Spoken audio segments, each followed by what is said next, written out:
Ready start. माननीय उपसभा अध्यक्ष महोदय, शिक्षा मंत्री द्वारा प्रस्तुत इस विधेयक का मैं हृदय से स्वागत करता हूं। यद्यपि यह विधेयक काफ़ी देर से आया, परंतु फिर भी यह दुरुस्त आया, इसलिए मैं इसका हृदय से स्वागत करता हूं। उपसभाध्यक्ष महोदय, राष्ट्रपिता पूज्य बापू ने हमारे देश की राष्ट्रीयता की अभिनव कल्पना की थी। वह कल्पना सर्वांगीण थी।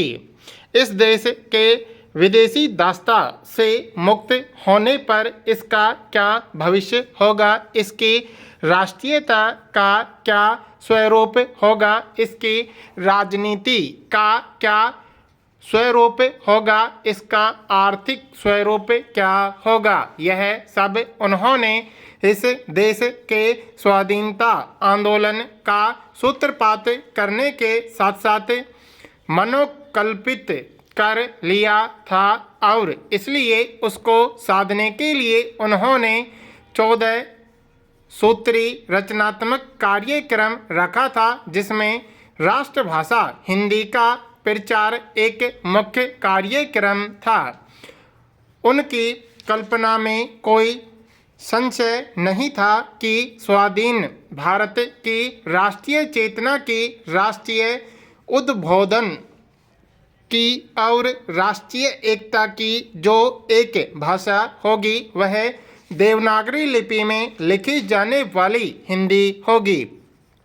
हिंदी को उन्होंने इसलिए नहीं सारे देश के कामकाज की भाषा चुना था कि वह इस देश की प्रसिद्ध भाषाओं में सबसे धनी थी, उसमें साहित्य सबसे ऊंचा रहा हो या कोई दूसरी भाषा इस देश की उससे किसी माने में कम थी, अपितु उन्होंने यह देखा कि किसी भी स्वाधीन देश में जहां जनतंत्र होगा, वहां हर एक कार्य जनगणना के बहुमत के आधार पर होगा। जहां उस देश में जिसके 2/3 जनों की भाषा हिंदी हो, उसके सिवाय कोई और भाषा चाहे वह कितनी उत्तम और समृद्ध क्यों न हो, सारे देश के कामकाज की भाषा आसानी से नहीं हो सकती।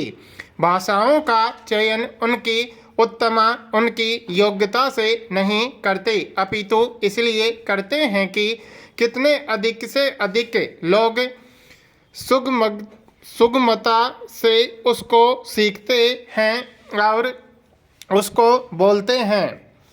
उसी कल्पना के साथ कांग्रेस के काम में महात्मा गांधी का आंदोलन आरंभ होने से ही हिंदी को राष्ट्रभाषा का स्थान प्राप्त हो चुका था और उन्होंने हिंदी साहित्य सम्मेलन के द्वारा, राष्ट्रभाषा प्रचार समिति वर्धा के द्वारा और दक्षिण भारत हिंदी प्रचार सभा के द्वारा, जिसकी स्थापना का एकमात्र श्रेय उनको था, हिंदी के प्रचार कार्य को स्वयं उन्होंने भारी योग दिया और इन सभी संस्थाओं के वे अध्यक्ष रहे, साहित्य सम्मेलन के भी अध्यक्ष रहे।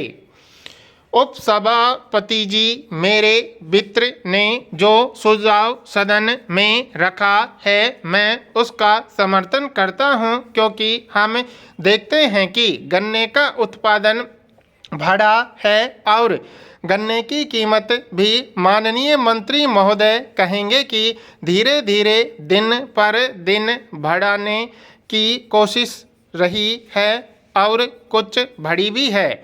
उसके बाद अगर हम तुलना करें तो चीनी का उत्पादन भी बढ़ा है और 60 लाख टन से भी ज़्यादा हुआ है और जहां तक मुझे मालूम है यह और भी आगे बढ़ने वाला है। हमारे सामने अब यह सवाल आता है कि जब देश में चीनी का उत्पादन बढ़ रहा है तो क्या इस पर कंट्रोल रहना चाहिए? यह एक मुख्य सवाल है। इसका जवाब केवल यह कहकर नहीं दिया जा सकता कि कंट्रोल की ज़रूरत है। बहुत से लोग आज कंट्रोल के खिलाफ हैं और जैसा कि मेरे माननीय दोस्त ने कहा कि बुनियादी तरीके से वह भी कंट्रोल के खिलाफ हैं।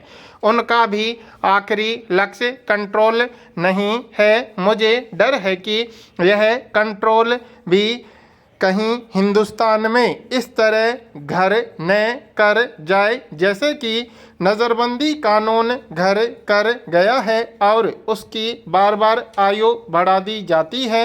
इसलिए मैं चाहता हूं कि माननीय मंत्री जी आज इस बात पर प्रकाश डालें कि जब देश में चीनी का उत्पादन बढ़ रहा है तो वह कंट्रोल क्यों नहीं तोड़ देते? क्या उनको इस देश के व्यापारियों पर विश्वास नहीं रहा या किसके ऊपर विश्वास नहीं रहा, यह बताएं। आज देश में किसकी मांग है कि कंट्रोल रहना चाहिए? क्या यह मिल मालिकों की मांग है या व्यापारियों की मांग है या उपभोक्ताओं की मांग है या सरकार की मांग है? क्या जो दलीलें व्यापारी हमारे सामने देते हैं वह सही है और क्या जो बार बार उनको आश्वासन दिया गया है उसके पीछे कुछ तथ्य हैं? यदि नहीं तो मैं समझता हूं कि अब समय आ गया है कि इसके ऊपर विचार किया जाए और सीरियसली इस पर विचार किया जाए कि कंट्रोल रहना चाहिए या नहीं रहना चाहिए। मैं यह एक मिनट के लिए भी नहीं कहना चाहता हूं कि कंट्रोल को हटाने से पहले ऐसी बंदिशें न कर ली जाएं कि कोई दाम बढ़ जाए, क्योंकि आखिर को हम इंसान की ज़िंदगी के साथ और अपने बच्चों की ज़िंदगी के साथ एक्सपेरिमेंट नहीं कर सकते। चीनी की हालत आपको मालूम है। उपसभा अध्यक्ष महोदय, मैं तो इस बिल के संबंध में कुछ कहना नहीं चाहता था, लेकिन रेलवे मंत्री जी का ध्यान आकर्षित करने के लिए दो छोटे छोटे सुझाव इस विषय में रखना चाहता हूं। यह सभी लोग मानते हैं कि रेलवे सबसे बड़ी राजकीय संपत्ति है। इसमें अगर किसी तरह का नुकसान होता है तो सभी लोगों को चाहिए, चाहे वे किसी भी दल विशेष से संबंधित हों, उसकी रक्षा करें। अगर इस में किसी तरह का कोई घाटा हो तो उसको रोकने की कोशिश करें। मैं समझता हूं कि रेलवे मंत्री जी की तरफ से यह जो बिल सदन के सामने आया है कानून बनाने के लिए, वह उसी बात को ध्यान में रखते हुए आया है। लेकिन मैं अभी बैठे बैठे दो चार माननीय सदस्यों का भाषण सुन रहा था। मुझे कभी कभी दुख इस बात का होता है कि हमारे देश के लोग इस बात को अच्छी तरह से नहीं समझते हैं कि यह रेलवे हमारी राष्ट्रीय संपत्ति है। रेलवे एक ऐसी संस्था है जो देश की बहुत बड़ी सेवा कर रही है। सिर्फ पैसेंजरों को इधर उधर ले जाने में उसका उपयोग नहीं किया जाता है, बल्कि देश की राष्ट्रीय योजनाओं को पूरा करने में उसका बहुत बड़ा भाग रहता है। अगर कोई बड़ा मौका होता तो दूसरी बात थी, लेकिन जब भी कोई मामूली बात होती है, जैसा कि इस वक्त सिर्फ यह सवाल है कि रेलवे में जो बिना टिकट चलते हैं उसको कैसे रोका जाए, इस दिशा में इस बिल के द्वारा कोशिश की जा रही है।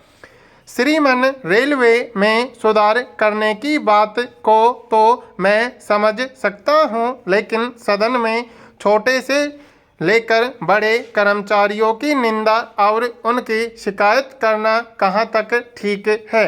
अभी एक माननीय सदस्य ने कई बिना टिकट चलने वाले लोगों की व्याख्या की। हम लोग जनप्रतिनिधि हैं, लेकिन हमें यह बात माननी चाहिए कि जब हम ट्रेन में चलते हैं और इस तरह की कोई बात होती है तो हम सब लोगों को उसके बारे में शिकायत करनी चाहिए और कार्यवाही करनी चाहिए।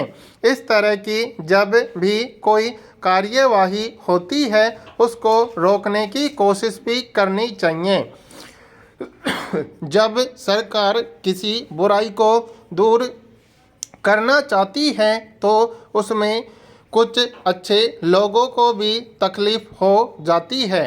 इसका निदान ढूंढने के लिए सरकार प्रयत्न कर रही है।